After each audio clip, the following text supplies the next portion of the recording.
Hey everyone, welcome back to my channel. So the new season 5 of Rick and Morty is out, and I just watched the first episode last night, so I'm going to take a look at that one and break down a bit of what I thought about it and what I really loved and what ideas they pulled from and what other movies and concepts they pulled from. Don't forget to smash the like button, subscribe to the channel if you haven't already, share this one out, and let's take a look. So opening, Morty's carrying Rick, and you can see that they've got the time crystals there, so Rick's losing his shit about how he's going to die because he's seeing it. Now, that's a cool callback. They don't do too many callbacks in Rick and Morty. And then on the way back in, Morty's thinking he's going to die. There's nothing left for him. So he just calls Jessica, who he's always been obsessed with. And then she said, oh yeah, sure. Actually, let's meet. And then he like changes his whole demeanor and says, oh shit, let's live. And then they crash in the ocean. Rick meets his old nemesis. Here's the thing I love the most. So Rick invites his nemesis over, Mr. Nimbus, so they can try and settle things. This doorway is a doorway to another world where Rick keeps his wine. The funniest thing about this is he just says, go and get the wine and then come back. And then Jessica comes over and Morty's sitting with her watching Nintendo 69 on interdimensional cable. So what happens is when he goes to get the wine, he goes through this doorway, gets the wine, he meets a guy that says he's going to help him with the wine, help him take it back. This guy goes through the doorway with him.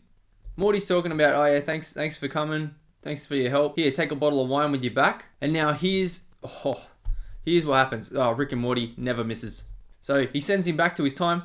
Holy shit. What's that? He realizes everything's gone. Everything looks dead. His house is boarded up. A lot of time has passed. So what does he do? He goes back inside, sees his wife is dead because that's how long it's been. And then it starts this whole plot about how the son kills him. When this son kills the dad because he's been gone for so long, even though he's been gone for like 30 seconds to a minute, and he's come back decades later. This sparks the whole reason that they're going to start their new society based on seeing Morty come through the door. Morty doesn't bring enough wine back, so then he has to go back through the door.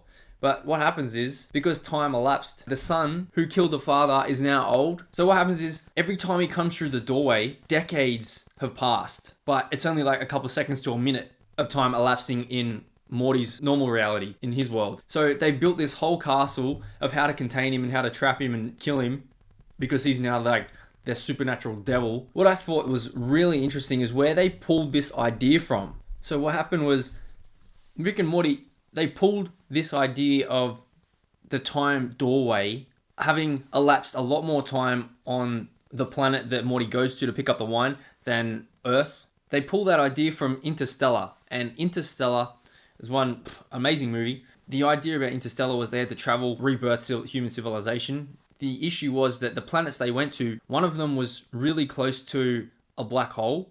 So the time slippage that they said in the movie was when they were on that planet, it was 7 years on Earth for every hour they spent on that planet. And ever since I saw that movie and thought of that idea, I have been obsessed with it. So then what happens? First episode of season 5 of Rick and Morty explores that idea of time dilation and slippage going through a portal where every minute on Earth, where Morty is like a decade or more on this planet here where he goes to. I just thought that was an insane idea. I love it. Rick and Morty, man, these writers, and these producers, creators, they never miss. It's a hit. It's a banger every show. And the ideas they come up with is insane. And then there's also that end bit about how Jessica has been, when they took Jessica, she's been trapped in this time crystal thing, whatever. So she's experienced time over like eons when Morty's only been gone for like a few minutes. She's glimpsed the mind of God and found nothing but silence. Who else is writing stuff like that these days? Alright, I thought that was a pretty crazy, interesting episode for the first episode of season 5 of Rick and Morty, and where they got one of the ideas from with time dilation and slippage from Interstellar. Now, let me know what you guys think in the comments below. Have you seen this episode? If you've watched Rick and Morty, Interstellar, what do you think of those? And the idea of time and where Rick and Morty could be heading in season 5. Be sure to smash the like button, subscribe to the channel if you haven't already. Share this one out, and I'll see you in the next one.